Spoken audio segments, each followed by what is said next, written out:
अस्सलाम वालेकुम dear viewers, I am Mohammed Umar और आप देख रहे हैं channel solution of mathematics. Viewers, आज हम लोग क्लास 9th की मैथमेटिक्स एक्सरसाइज 1.3 का क्वेश्चन नंबर 8 स्टार्ट करने लगे हैं। क्वेश्चन नंबर 8 शॉर्ट क्वेश्चन के लिए है। स्टेटमेंट को समझें, बुक को ओपन कीजिए ताकि आपको स्टेटमेंट अच्छे से समझ आ जाए। जी, कहता है कि the annual income of Tayyab is 9,60,000 rupees while the exempted amount is 1,30,000 rupees. How much tax he have to pay at the rate of 0.75%? कहता है कि तैयब की जो एनुअल इनकम है वो 9,60,000 रुपया है, जबकि जो एग्जाम्प्टेड अमाउंट है वो है 1,30,000, 1,30,000 रुपया। एग्जाम्प्टेड अमाउंट कौन सी होती है? ये ऐसी वैल्यू होती है जिस पर हुकूमत टैक्स नहीं लगाती। यानी कि हुकूमत कहती है कि आप 1,30,000 तक के लोगों के ऊपर टैक्स नहीं है, जो इससे ज़्यादा कमा रहे हैं उसको टैक्स पे करना पड़ेगा। तो ये वो अमाउंट है जिस पर टैक्स नहीं है। How much tax he have to pay, उसको कितना टैक्स पे करना पड़ेगा एट द रेट ऑफ 0.75%, अगर टैक्स का रेट 0.75% हो। Very easy question. हमें क्या करना है? फर्स्ट ऑफ ऑल बेटा, हमें वो अमाउंट मालूम करनी है जिस पर टैक्स लगता है। यानी कि 1,30,000 पर तो टैक्स नहीं है, वो कमा कितना रहा है? 9,60,000। हम पहले इन दोनों को माइनस कर दें तो हमारे पास वो वैल्यू आ जाएगी जिस पर टैक्स लगना है। चलें देखते हैं एनुअल इनकम कितनी है तैयब की। एनुअल इनकम ऑफ तैयब वो है 9,60,000 रुपीज। ओके, और एग्जाम्प्टेड अमाउंट कितनी है इसमें?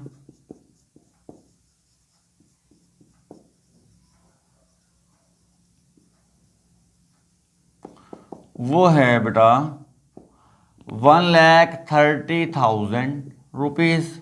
ओके, अब हम निकालते हैं टैक्स एबल इनकम कि जिस पर टैक्स लगना है। टैक्स एबल इनकम वो हम कैसे निकालेंगे? इन दोनों को माइनस कर देंगे। 9,60,000 माइनस 1,30,000। ओके, इन दोनों को माइनस करने पर हमारे पास आ जाएगा 8,30,000 रुपीज। यानी कि ये वो इनकम है जिस पर क्या लगना है हमारे पास बेटा? टैक्स लगना है। अब इस इनकम पर टैक्स किस रेट से लगना है? टैक्स रेट क्या है हमारे पास? 0.75%। मैं यहाँ लिख देता हूँ टैक्स रेट।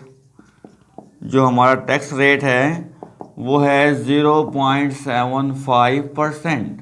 हमने इसकी सिर्फ इतनी परसेंटेज निकालनी है। तो अब देख लेते हैं कि हमारे पास टैक्स कितना लगना है। तो अमाउंट ऑफ टैक्स कितनी होगी? अमाउंट ऑफ टैक्स हम 8,30,000 को बेटा मल्टीप्लाई कर देंगे 0.75% से। क्लियर? अब इसके कैसे सॉल्व करना है वो देखें। 8,30,000 मल्टीप्लाई, बेटा मैं परसेंटेज का साइन हटाता हूं तो 100 पर डिवाइड करता हूं ऐसे। ओके, परसेंटेज का जब साइन हटाते हैं तो 100 पर डिवाइड करते हैं। अगर मैं इस पॉइंट को भी ख़त्म कर दूं तो पॉइंट के बाद जितने डिजिट हैं उतने ज़ीरोज़ आ जाएंगे मेरे पास। तो मेरे पास 4 ज़ीरोज़ आ गई इस वक्त। तो मैं क्या करूंगा? इन चारों को कैंसिल कर दूंगा इन चारों सिफर के साथ। तो अब जो अमाउंट आएगी हमारे पास, अमाउंट ऑफ टैक्स जो उसने टैक्स देना है, 83 को मल्टीप्लाई कर देना है आपने 75 के साथ। तो आपके पास क्या आ जाएगी? अमाउंट आ जाएगी। कौन सी? जो उस पर टैक्स लगा होगा। इसे मल्टीप्लाई करेंगे तो आपके पास आएगी अमाउंट 6,225 रुपीज़। तो 6,225 रुपीज़ क्या होगा बेटा? टैक्स होगा। कितनी अमाउंट पर टैक्स होगा? ये टैक्स होगा 9,60,000 रुपीज़ कमाने पर, जिसमें गवर्नमेंट की तरफ से आपको 1,30,000 का रिलीफ है कि इतनी अमाउंट पर टैक्स नहीं होगा। तो हमने क्या किया, पहले उस अमाउंट को माइनस कर दिया, तो बाकी अमाउंट कितनी आई हमारे पास अमाउंट आई 8,30,000। अब हमने 8,30,000 का 0.75% निकालना था। वो हमने कैसे निकाला, सिंपल सा 8,30,000 को मल्टीप्लाई कर दिया 0.75% से। परसेंटेज का साइन जब मैंने हटाया तो 100 आया, डिवाइड हुआ, पॉइंट आया तो 2 जीरोस मजीद आ गए, कैंसिल किया, मल्टीप्लाई किया, हमारे पास रिजल्ट आ गया 6,225 रुपीज़, जो कि तैयब को पे करना होगा। चलते हैं बेटे अब नेक्स्ट क्वेश्चन की तरफ।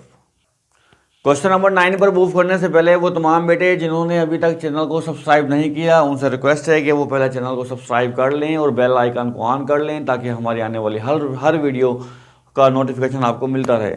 बेटे अब चल रहे हैं हम लास्ट क्वेश्चन की तरफ, exercise 1.3 question number 9। Find the compound markup. हमें चाहिए कंपाउंड मार्कअप चाहिए। मार्कअप कितने पे चाहिए हमें, 3,75,000 पर चाहिए मार्कअप। ओके, फॉर 1 ईयर, 1 साल के लिए चाहिए ये, at the rate of 14% compounded annually, के हर सालाना 14% के हिसाब से चाहिए। बेटे हमें मार्कअप क्या होता है, जो हम इंटरेस्ट लेते हैं, इंटरेस्ट का इस्लामिक लैंग्वेज में हम इसे सूद बोलते हैं, या इंटरनेशनल लैंग्वेज में हम इसे मार्कअप बोलते हैं या इंटरेस्ट बोलते हैं। वो ये कहता है कि अगर 3,75,000 बैंक में इन्वेस्ट किया जाए, जो हम जिस वैल्यू को हम इन्वेस्ट करते हैं बैंक में, हम उसको प्रिंसिपल बोलते हैं, इसको पी से डिनोट किया जाता है। ओके, 3,72,000 रुपया हमने इन्वेस्ट करना है फॉर 1 ईयर। टाइम पीरियड कितना दिया गया है आपको, 1 ईयर्स का, तो ये टाइम आ गया हमारे पास 1 ईयर। और किस रेट से हमें प्रॉफिट देगा बैंक, वो हमें 14% रेट, ये 8 से डिनोट करते हैं, 14% के हिसाब से हमें प्रॉफिट वो देगा। मार्कअप हमें चाहिए बेटा, मार्कअप को हम आई से डिनोट करते हैं। ओके, तो पहले हम यहाँ पर डाटा बना लेते हैं कि हमें प्रिंसिपल कितना दिया गया है। यहाँ पर प्रिंसिपल यानी कि पी से डिनोट करते हैं, वो दिया गया है हमें, यानी कि जो इन्वेस्ट करना होता है वो हमारी प्रिंसिपल अमाउंट होती है 3,75,000 रुपीज़। ओके, इसके बाद हमें टाइम कितना दिया गया है, कितने टाइम के लिए इन्वेस्ट करना है, टाइम को टी से डिनोट करते हैं, 1 ईयर्स के लिए, 1 ईयर के लिए इन्वेस्ट करना है। और हमें बैंक प्रॉफिट जो है वो किस रेट से देगा, रेट के लिए आर में यहाँ पर लिख रहा हूँ, वो है 14% के हिसाब से हमें प्रॉफिट मिलना है। तो हमें क्या चाहिए, कंपाउंड मार्कअप चाहिए।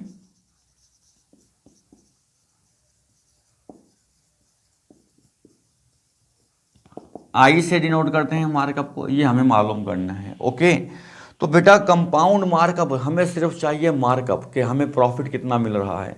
तो हमारे पास फार्मूला मौजूद है आफ्टर मार्कअप के लिए, यानी कि जब हम बैंक को इतने रुपए देंगे तो 14% के बाद वो हमें टोटल अमाउंट कितनी रिटर्न करेगा। ओके, यानी कि हम पहले फार्मूला कौन सा यूज़ कर रहे हैं, आफ्टर मार्कअप वाला फार्मूला यूज़ कर रहे हैं, कि हमारे पास टोटल अमाउंट कितनी आएगी। फिर जब हम टोटल अमाउंट आ जाएगी, उसमें से हम अपनी अमाउंट को माइनस कर लेंगे, तो हमारा प्रॉफिट बाकी जो बचेगा वो हमारे पास आ जाएगा। ओके, तो पहले मैं क्या यूज़ कर रहा हूँ, यहाँ पर मैं वो फार्मूला यूज़ कर रहा हूँ जो आफ्टर मार्कअप लगने के बाद टोटल अमाउंट हमें कितनी मिलेगी। जी देखिए, मैं यहाँ पर लिख रहा हूँ, first we use formula for after markup for amount, ऐसी अमाउंट जो हमें मार्कअप के बाद, जो हमें प्रॉफिट के साथ मिलेगी, वो वाली। तो वो फॉर्मूला है हमारे पास बेटा आफ्टर मार्कअप का। आफ्टर मार्कअप के लिए मैं यहाँ पर ए यूज़ कर रहा हूँ। फार्मूला है हमारे पास पी, प्रिंसिपल मल्टीप्लाई कर देंगे हम इसको बेटा 1 + R/100 और होल की power T, T for time. Okay, whole की पावर टी। मैं इसमें वैल्यूज़ को पुट कर लेता हूँ जो वैल्यूज़ हमें दी गई हैं बेटा। जी देखिएगा, तो यहाँ पर आ गया A = प्रिंसिपल कितना दिया गया है हमें, 3,75,000, 1 + R रेट कितना है हमारे पास बेटा 14/100, टाइम पीरियड कितना, 1 साल है, तो 2 ईयर्स होगा तो 2 आएगा यहाँ पर। बेटे मैं पहले इसका एलसीएम लेकर सॉल्व कर लूँगा इसको, 3,75,000 एज इट इज़, यहाँ पर 100 इसका एलसीएम आ गया बेटा, 100 वन टाइम 100 प्लस 100 से 100 कैंसिल कर दें, 14 बच जाएगा। क्लियर। अब पावर 1 है, 1 लिखें या ना लिखें एक ही बात है। तो हमारे पास इस वक्त जो ये 2 जीरो से मैं ये वाली 2 जीरो क्या कर दूंगा बेटा, कैंसिल कर दूंगा। तो हमारे पास क्या बचा यहाँ पर, यहाँ हमारे पास बच जाएगा 3750 रुपीज़, 3750 रुपीज़।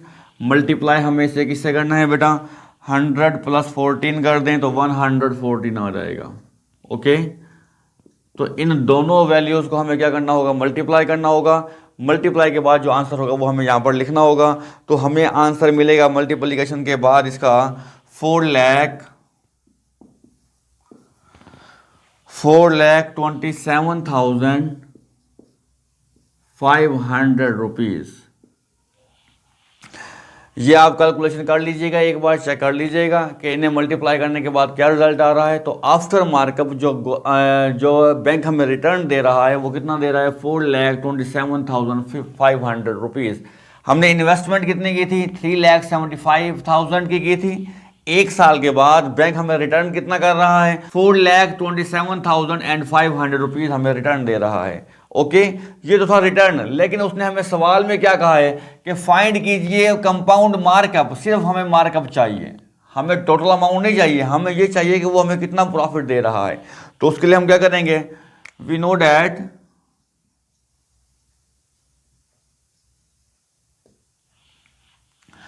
हमें चाहिए मार्कअप। मार्कअप को आई से डिनोट करते हैं। ओके, तो हमारे पास आफ्टर मार्कअप में से माइनस कर देते हैं हम प्रिंसिपल अपना, जो हमने अमाउंट इन्वेस्टमेंट की थी उसे निकाल लेते हैं ना, तो बाकी प्रॉफिट आ जाएगा हमारे पास।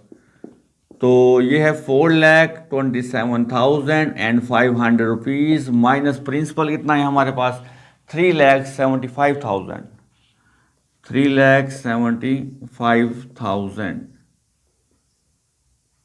ओके, अब इसमें से माइनस कर दें तो आपके पास क्या रिजल्ट आता है, आपके पास रिजल्ट आएगा बेटा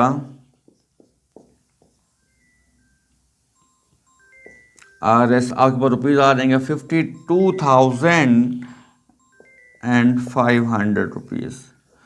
तो एक साल के बाद बैंक आपको 3,75,000 रुपये पर 52,500 प्रॉफिट देगा, अगर परसेंटेज क्या हो, 14% हो। बेटे हमने इस क्वेश्चन को, इस एक्सरसाइज को, बल्कि इस चैप्टर को अच्छे तरीके से ख़त्म कर लिया है अल्हम्दुलिल्लाह। वो तमाम बेटे, वो तमाम बेटी हैं जिन्होंने अभी तक प्रीवियस वीडियोस नहीं देखी, उनसे रिक्वेस्ट है कि वो एक एक करके वीडियोस को देखें, समझें और सवालों को की प्रैक्टिस करें। बेटा प्रैक्टिस करने से मैथमेटिक्स आएगी, ऐसे समझने से या वीडियो देखने से कभी भी मैथमेटिक्स आपको नहीं आएगी। अब तक के लिए इतना ही, दुआओं में याद रखिएगा। अल्लाह आपका हामी व नासिर। अल्लाह हाफिज़।